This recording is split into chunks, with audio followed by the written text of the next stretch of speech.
Oke, kita akan belajar mengenai laju reaksi. Ya, laju reaksi ini mempelajari mengenai kecepatan suatu reaksi kimia. Ya, ada reaksi yang berlangsung dengan sangat cepat. Ya, contohnya adalah reaksi pembakaran. Ada juga reaksi kimia yang berlangsung lambat. Ya, contohnya adalah reaksi perkaratan besi. Nah, laju reaksi ini, kecepatan dari suatu reaksi, itu dapat diamati dari perubahan yang menyertainya, ya. Perubahan-perubahan dalam reaksi kimia, contohnya adalah perubahan warna, perubahan volume, ada perubahan konsentrasi, ya. Untuk gas juga bisa diukur dari perubahan tekanan, ya. Sehingga kita dapat menghitung suatu laju reaksi dari suatu reaksi, ya. Suatu kecepatan dari suatu reaksi. Nah, ada beberapa faktor yang mempengaruhi laju reaksi. Yang pertama adalah konsentrasi pereaksi, ya, konsentrasi pereaksi atau reaktannya. Semakin besar konsentrasi pereaksi, maka laju reaksi akan semakin besar, akan semakin cepat. Ya, ini masuk akal ya. Kalau kita mau mereaksikan sesuatu, sebaiknya kita perbanyak reaktannya kalau kita ingin memperoleh hasil yang lebih cepat. Ya, ini nanti hubungannya ke teori tumbukan ya. Semakin besar konsentrasi, kemungkinan untuk terjadi tumbukan antara reaktan itu semakin besar, sehingga semakin cepatlah terbentuk produk. Yang kedua adalah luas permukaan sentuh, ya. Semakin besar luas permukaan sentuh, laju reaksi juga semakin besar. Ya, ini contohnya yang serbuk sama yang kepingan, ya. Kalau reaksi antara serbuk dengan suatu zat lain dan kepingan dengan zat lain, pasti yang lebih cepat bereaksi yang serbuk, ya. Contoh paling gampangnya kalau kita melarutkan sesuatu, misalnya gula pasir dan gula batu, ya, sama-sama di dalam air panas. Yang berupa gula pasir itu akan lebih cepat larut dibandingkan yang gula batu. Itu analoginya untuk pelarutan, ya. Di sini adalah reaksi. Jadi sama dengan pelarutan, semakin besar luas permukaan sentuhnya, laju reaksi juga akan semakin cepat. Yang ketiga faktornya adalah suhu. Suhu semakin tinggi, laju reaksi juga semakin cepat. Ya, ini contohnya untuk reaksi yang dipanaskan, ya. Reaksi ada yang berlangsung lambat kalau suhu ruangan, tapi ketika dipanaskan jadi 60 derajat dia berlangsung bisa 3 kali lebih cepat. Ya, itu dipengaruhi oleh suhu. Yang keempat adalah katalis. Ya, katalis ini adalah zat yang mempercepat laju reaksi, ya, tapi tidak ikut bereaksi dengan reaktan. Fungsi dari katalis ini adalah menurunkan energi aktivasi. Ya, nanti ini kita akan bahas di bagian selanjutnya mengenai energi aktivasi, ya, dan katalis. Jadi katalis ini spesifik mengenai terhadap suatu reaksi. Jadi katalis tertentu hanya dapat digunakan untuk reaksi tertentu saja. Tidak bisa satu katalis ini digunakan untuk beberapa reaksi, yaitu harus melalui percobaan dan biasanya ada patennya, ya, untuk reaksi-reaksi yang memakai katalis. Nah, kita akan bahas mengenai spesifik, ya, mengenai katalis. Tadi katalis adalah zat yang mempercepat terjadi reaksi tapi tidak ikut bereaksi. Dan dia akan menurunkan energi aktivasi. Apa tuh energi aktivasi? EA, ya, energi aktivasi adalah energi minimum yang diperlukan agar terjadinya tumbukan dan reaksi dapat berlangsung. Ya, di sini dari grafik sebelah kiri ini kita dapat lihat, ya, hubungan antara energi dan waktu, ya. Reaktan A dan B kalau tanpa katalis dia akan melalui suatu jalur yang di atas, ya. Nah, energi aktivasi itulah yang merupakan selisih yang harus dilewati oleh reaktan, ya. Sejumlah energi dari paling tinggi menuju ke produk ini, ya, yang merupakan sampai ke reaktan ini yang merupakan energi aktivasi. Nah, kalau dengan katalis, ya, dia cukup menempuh jalur yang merah ini, ya, yang di bawah. Jadi energi aktivasinya lebih kecil, ya. Dengan energi yang lebih kecil dia dapat terjadi reaksi. Kalau tanpa katalis dia harus membutuhkan energi sebesar ini, ya, reaksinya tanpa katalis. Nah, dengan katalis kita memperoleh energi aktivasi yang lebih kecil. Akibatnya produk lebih cepat untuk terbentuk, ya. dengan waktu dia lebih cepat dan energinya lebih minimum. Nah, katalis ini ada dua jenis ya. Ada yang namanya katalis homogen, katalis yang memiliki fase yang sama dengan zat bereaksi. Fase itu ada padat, cair, gas, dan larutan ya.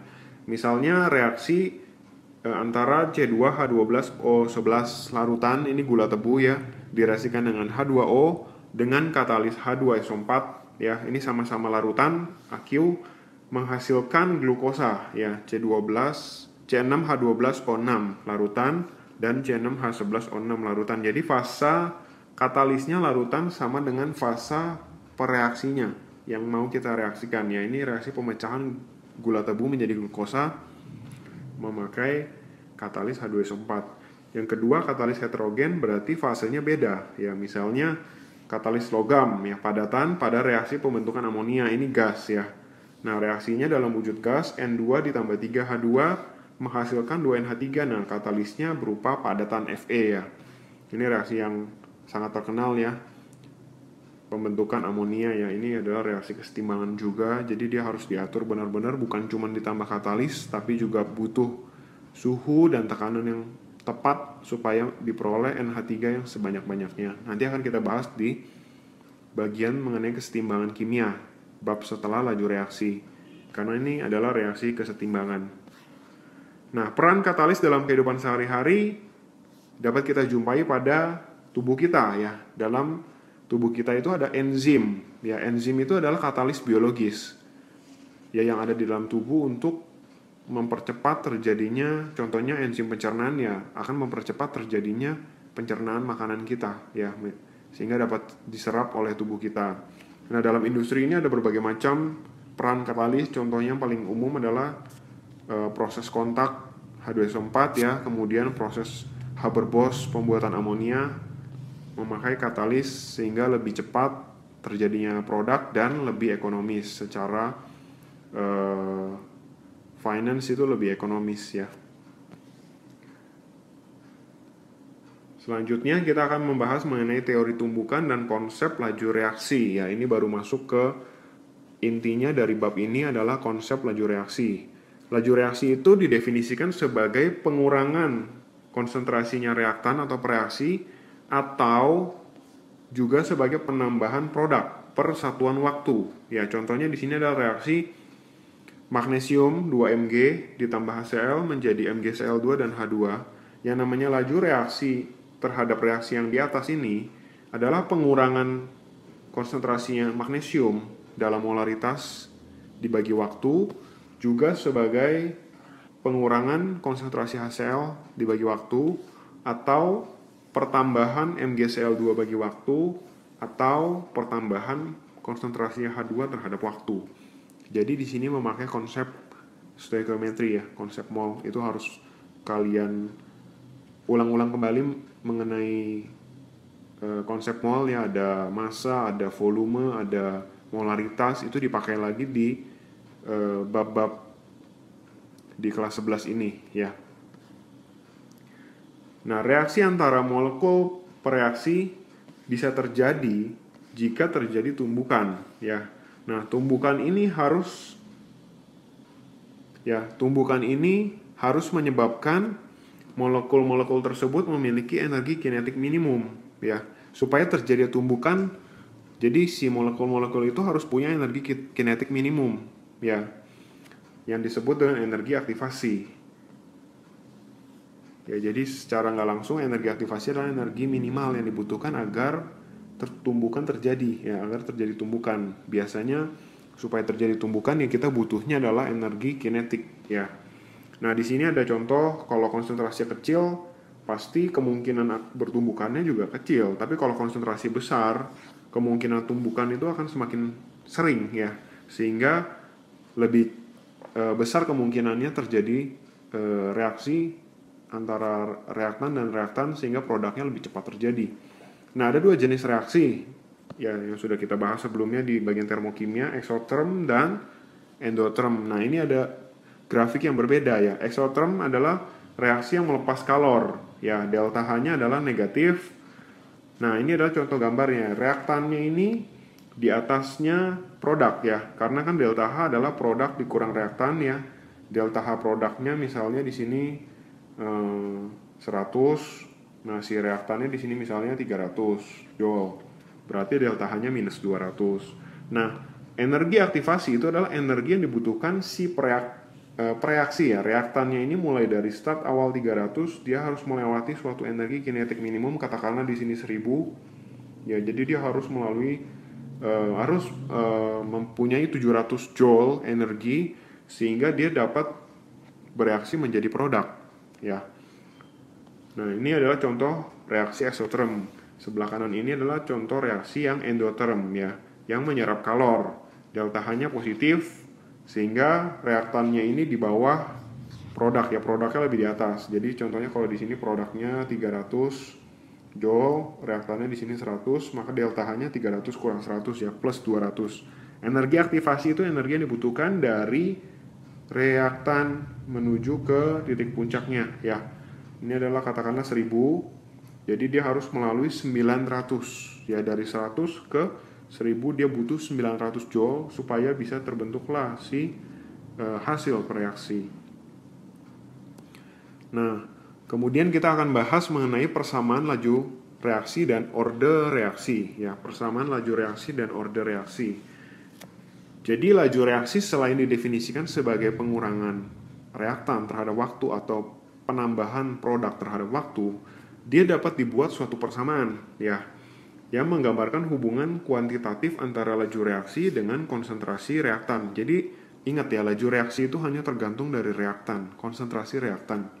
Contohnya ada reaksi A plus B menjadi C plus D, di sini M, N, P, dan Q ini adalah koefisien dari masing-masing zat ya, A, B, C, dan D. Laju reaksi itu didefinisikan V adalah K dikali konsentrasinya A ya, reaktannya adalah A dan B.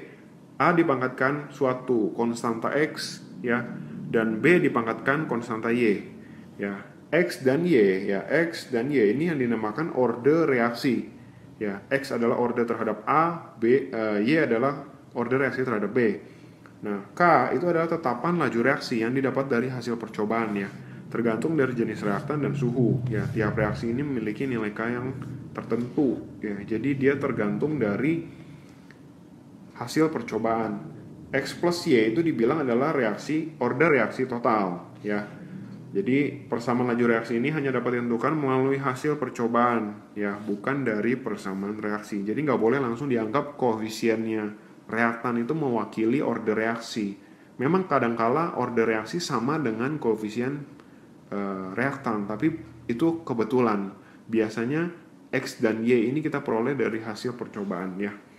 Nah, ada orde reaksi yang 0, artinya si produk itu selalu konstan ya, kecepatannya produk, kecepatannya reaksi membentuk produk itu selalu konstan, walaupun konsentrasi reaktannya itu dirubah semakin besar, dia tidak mempercepat reaksi ya. Itu artinya ordenya 0, X plus Y-nya 0. Artinya reaksi tersebut sebenarnya tidak dipengaruhi oleh reaktan ya. Kemudian ada orde reaksi 1, grafiknya linear ya.